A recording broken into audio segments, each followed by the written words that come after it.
Friends, welcome to our channel. J5 creations வழங்கும் லக்ஷ்மி இன்று ஒரு சமையல். இன்னைக்கு என்ன வைக்க போறோம்னு பார்த்தீங்கன்னா சுண்டவத்தல் புளிக்குழம்பு வைக்க போறோம். ஒரு 3 ஸ்பூன் நல்லெண்ணெய் ஊற்றிருக்கேன். இதில் பார்த்தீங்கன்னா வெந்தயம், ஜீரகம், சுண்டவத்தல் எல்லாமே இப்போ சுண்டவத்தல் எல்லாமே பொரிஞ்சிடுச்சு. அது கூட சின்ன வெங்காயம், வெள்ளைப்பூடையும் போட்டு நல்லா வதக்க போகிறோம். அதுக்கப்புறம் பார்த்தீங்கன்னா ஒரு எலுமிச்சளவு புளியை ஊற வச்சுருக்கேன். அதையும் கரைச்சி ஊற்றுவோம். குழம்பு பொடி போடுவோம். வத்த குழம்பு பொடி. இப்போ பார்த்தீங்கன்னா மஞ்சள் ஒரு 1/4 ஸ்பூனு, காயத்தூள் ஒரு சிட்டிகை போட்டாச்சு. இப்போ நம்ம புளியை கரைச்சாச்சு. புளி கரைச்ச தண்ணியை இதில் ஊற்றியாச்சு.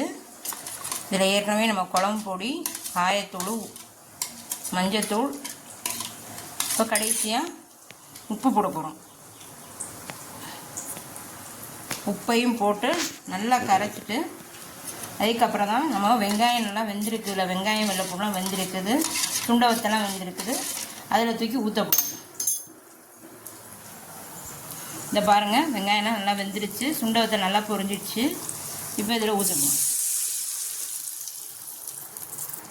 இது நல்லா கொதிச்சு வத்துச்சுன்னா குழம்பு ரெடி.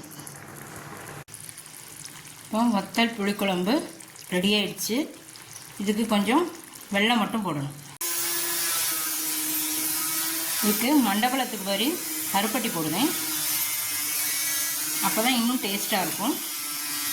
இந்த ரெசிபி உங்களுக்கு பிடிச்சிருந்தா லைக் பண்ணுங்கள், ஷேர் பண்ணுங்கள், கமெண்டில் உங்கள் கருத்துக்களை சொல்லுங்கள். பாய்.